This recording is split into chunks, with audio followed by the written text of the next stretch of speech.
예. 지난주 일본이 후쿠시마 오염수를 방류했고 중국은 일본산 수산물 수입을 전면 금지했습니다.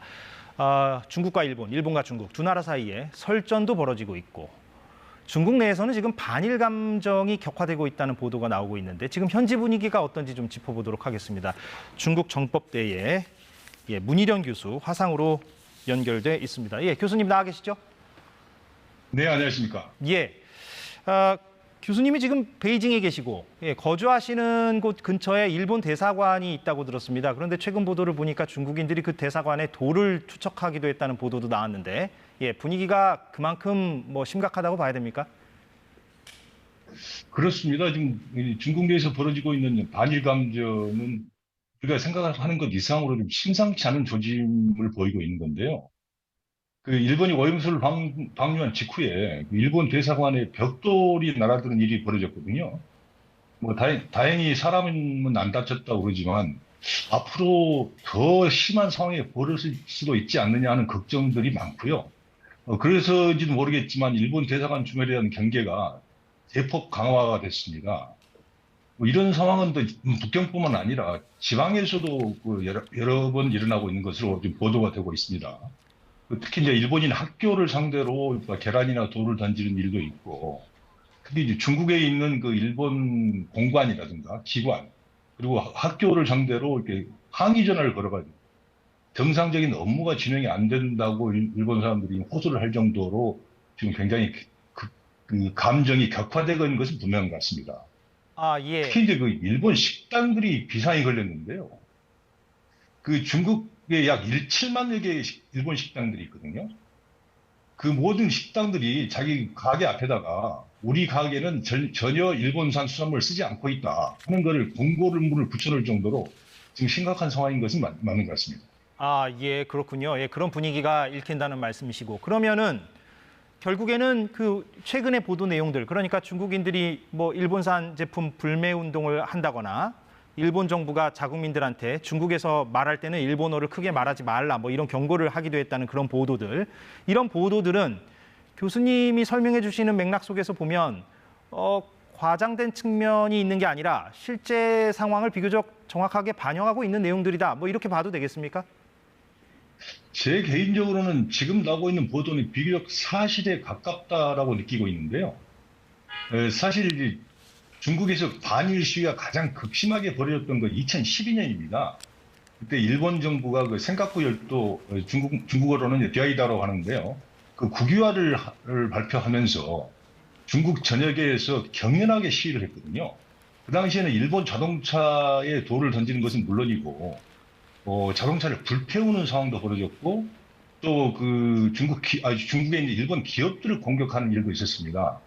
근데 지금 상황으로만 본다면 2012년 정도까지의 상황은 아니지만 상황이 악화된다면 그런 일이 벌어질 수도 있지 않느냐 하는 우려가 나오는 것은 분명합니다. 그렇게 10년 전의 그런 상황과 비슷해질 수도 있다. 이런 우려를 지금 말씀을 주셨는데 그러면 이런 반일 분위기가 어떤 배경에서 비롯한 것인가? 물론 오염수 방류가 가장 결정적인 계기가 됐다고 할 수 있겠습니다만 아무래도 다른 부분도 복합적으로 작용했다고 봐야 할 것 같은데 이 부분은 어떻게 분석하고 계십니까? 저는 두 가지 측면이 있다고 봅니다. 하나는 민족 감정이고요. 또 하나는 방금 말씀하신 것처럼 중일 간에 벌어지는 지정학적인 경쟁인데요. 가장 큰 이유는 저는 민족 감정이라고 봅니다. 과거 일본이 중국을 침략하면서 양국 간에 8년간 전쟁을 하지 않았습니까? 그래서 일본에 대한 국민 정서가 안 좋은 것은 사실이고요. 그러니까 지정학적인 라이벌이라는 관계도 굉장히 중요한 요소로 작용을 하고 있는 것으로 보이는데요. 최근에는 일본이 미국과 손을 잡고 중국을 포위하고 압박하는 데 앞장서고 있다고 중국 사람들이 믿고 있거든요. 그래서 때리는 시어머니보다는 말리는 시누이가 더 밉다고 미국보다는 일본을 더 미워하는 정서가 아주 만연되어 있습니다. 그래서 특히 이제 중국이 국가 GDP 총 규모 면에서 일본을 앞선 게 2010년인데 그 2010년 이후부터 일본이 중국을 견제를 더욱 강하게 하고 있다. 특히 최근에는 미중 간 대결이 격렬해지면서 일본이 그 틈을 타서 중국 대륙에 열을 올리고 있다라고 일본, 중국 사람들은 인식을 하고 있어서 이 두 가지 요소가 가장 크게 작동하고 있는 거 아닌가 저는 그렇게 생각합니다. 아, 예. 그 교수님이 말씀하시는 그런 두 가지 요소가 작동하고 있다면 그러면은 지금 뭐 미일만 밀착되고 있는 게 아니라 한미일 세 나라가 밀착을 하고 있고 그래서 사실상의 삼각 동맹이다 이런 표현까지 지금 언론에서 쓰고 있는데 그럼 중국 내에 한국에 대한 여론은 어떤 것인가? 이 부분도 궁금하지 않을 수가 없습니다. 당연히 한국에 대한 분위기는 좋을 리가 없고요. 작년에 이제 정부가 바뀌면서 한중 양국 관계가 급전직하지 않았습니까? 중국인들의 입장에서 보면 한국이 완전히 친미 반중으로 돌아섰고 한미일 삼국 협력이라는 것도 북한을 이유로 들고 있지만 사실상 중국을 겨냥한 것 아니냐. 그런데 거기에 가장 앞장서 있는 나라가 한국이다라는 인식이 아주 팽배합니다. 다만 지금 이제 그 오염수와 관련해서 한국 내에서 벌어지고 있는 반대 시위에 대해서는 굉장히 우호적인 보도를 하고 있습니다. 거의 실시간으로 보도가 되고 있다고 보면 될 건데요. 여기서도 이제 한국 정부와 국민을 약간 분리한다는 인상을 저는 받고 있습니다. 한국 정부 태도를 보면 오염수 방류를 묵인하는 것 같은 인상을 받고 있다라는 주장을 펴고 있고 반면에 한국 민간단체라든가 시민단체 그리고 민간인들은 오염수 방류를 격렬히 반대하고 있다 하는 점을 이제 부각을 시키고 있는 겁니다. 그렇게 보시면 크게 틀리지 않을 것 같습니다. 아, 예. 그러면 좀 이런 질문이 어떤가 모르겠습니다만 반일 감정만큼은 아니지만 반한 감정도 있기는 있고 앞으로 좀 우려된다. 이 정도로 좀 정리하면 되겠습니까? 저는 그렇게 생각합니다. 반한 감정은 우리 한국에서 일고 있는 현중 감정이라든가 그 반중 정서와 거의 비슷하다고 보시면 되는데요. 그 강도는 한국보다는 약간 약하지 않느냐 저는 그렇게 느끼고 있습니다. 예, 예. 무슨 말씀인지 잘 알겠습니다.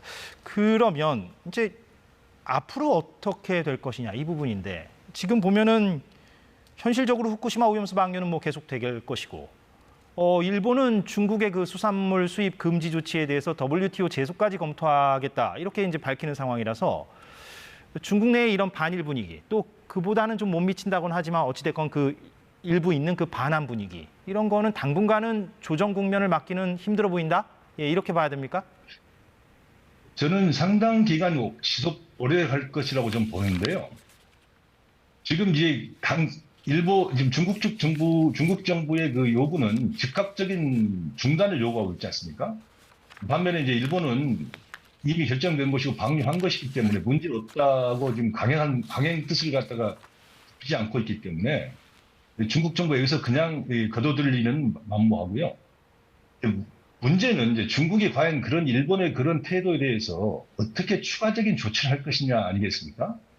이제 그 가장 큰 관심사는 이제 막 제재를 확대할 것인지, 그리고 국제해양법 재판소에다가 일본을 제소할 것인지 저는 두 가지라고 보는데요. 그 추가 제재의 문제에서는 이제 우리가 한 가지 눈여겨볼 대목이 있습니다. 중국 정부는 추가 조치를 취하겠다고 공식적으로 발표를 하지 않았지만 그 중국 정부가 수산물 전면 금지를 발표한 동시에 홍콩 마카오도 제재 조치를 발표를 했거든요. 그러면 사실상 홍콩 마카오 역시 중국 정부와 협의를 거쳐서 그 제재 조치를 발표를 했을 건데 그 마카오 제재를 들여다보면 수산물 외에 야채라든가 과일, 농산물이 다 포함되어 있고 유류도 포함이 되어 있습니다. 이야기는 만일 상황이 계속해서 악화된다면 중국 정부 입장에서는 농산물도 포함시킬 수 있다는 것을 강력하게 시사해 놓은 거 아닌가.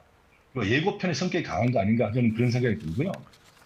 또 하나는 이제 그 국제해양법에 제소할 것인지 여부인데 국제해양법 제소는 지금 보면 이제 그 가능성은 별로 없어 보입니다. 왜냐하면 중국 정부의 설명은 국제해양법에 제소하게 되면 그 제소하는 나라가 그 모든 거증 책임을 다 져야 되는데